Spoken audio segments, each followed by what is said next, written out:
नमस्कार, मैं हिमांशी। स्वागत है आपका द पैम्फलेट में।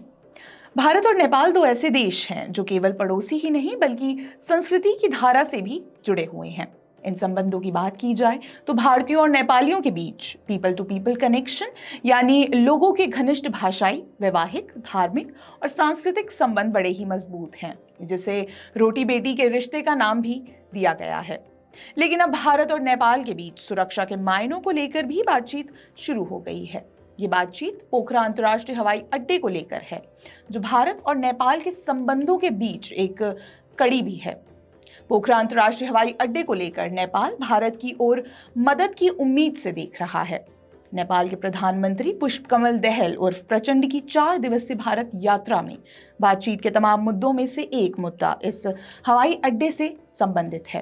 पिछले वर्ष दिसंबर में नेपाल के प्रधानमंत्री बनने के बाद प्रचंड की ये पहली विदेश यात्रा है, जो असल मायनों में खास रही, क्योंकि इसको लेकर प्रधानमंत्री मोदी का कहना है कि हम हमारी पार्टनरशिप को सुपरहिट बनाने पर कार्य कर रहे हैं।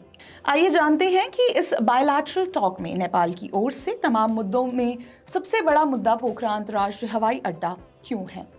इसी वर्ष चीन द्वारा निर्मित नेपाल के पोखरा अंतर्राष्ट्रीय हवाई अड्डे का उद्घाटन किया गया था, जो चीनी सीमा से 85 किलोमीटर की दूरी पर है। वहीं भारत की सीमा से हवाई अड्डे की दूरी केवल 75 किलोमीटर है।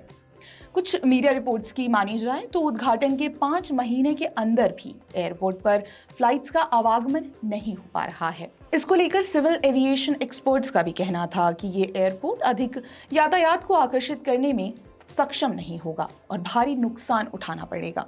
ऐसे में नेपाल के लिए ये एक बड़ी समस्या बनकर सामने आ सकता है, क्योंकि इस हवाई अड्डे को नेपाल ने चीन के एक्सिम बैंक से $215.96 मिलियन के लोन के साथ बनाया था।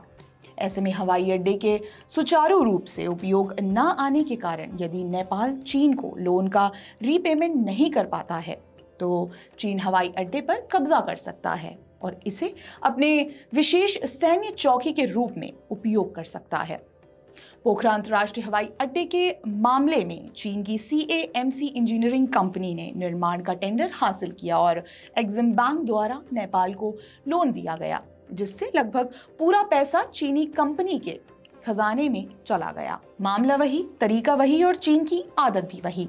थर्ड वर्ल्ड कंट्रीज या डेवलपिंग कंट्रीज पर अपना दबदबा बनाए रखने और वर्ल्ड ट्रेड रूट पर अपना string of pearls project complete करने का ये चीन का तरीका बहुत पुराना है।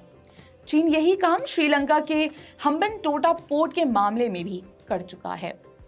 अब भारत अपने पड़ोसी नेपाल और अपने आप को इस दुर्त प्लान से कैसे बचा सकता है। वहीं भारत और नेपाल के बीच सीमा और दूरी की बात की जाए तो गोरखपुर उत्तर प्रदेश से पोखरा सड़क मार्ग से करीब 300 किलोमीटर की दूरी पर है। अगर नई दिल्ली की बात की जाए तो नेपाल ने इस नए एयरपोर्ट तक पहुंचने के लिए कमर्शियल फ्लाइट्स को 45 मिनट से भी कम का समय लगेगा।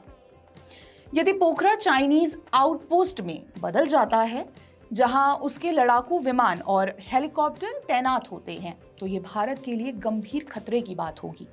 उत्तराखंड, उत्तर प्रदेश, बिहार और बंगाल और उससे भी आगे भारत के मिलिट्री एसेट्स कमजोर होंगे और चीन इस बात से वाकिफ भी है कि नेपाल भारत के लिए कितना जरूरी है, जिससे उसका मकसद साफ है, भारत की घेराबंदी करना। नेपाल की जनता भी अब चीन के इरादे से वाकिफ हो चुकी है। चीन की छवि नेपाल में कोविड महामारी के बाद से ही खराब होती चली गई, जब चीन ने नेपाल को सहयोग नहीं किया। वहीं नेपाल सीमा के प्रमुख बिंदुओं पर अघोषित नाकाबंदी लगा दी थी। ये कारण है कि तमाम और मुद्दों के साथ ही पोखरा अंतर्राष्ट्रीय हवाई अड्डा और उससे जुड़ी सुरक्षा को लेकर भारत की चिंता एक प्रमुख मुद्दा है। चूंकि इसके समाधान के लिए नेपाली प्रधानमंत्री भारत की ओर देख रहे हैं, ऐसे में आशा है कि भारत नेपाल की चिंताओं को रेखांकित करते हुए कोई समाधान अवश्य ढूंढ लेगा।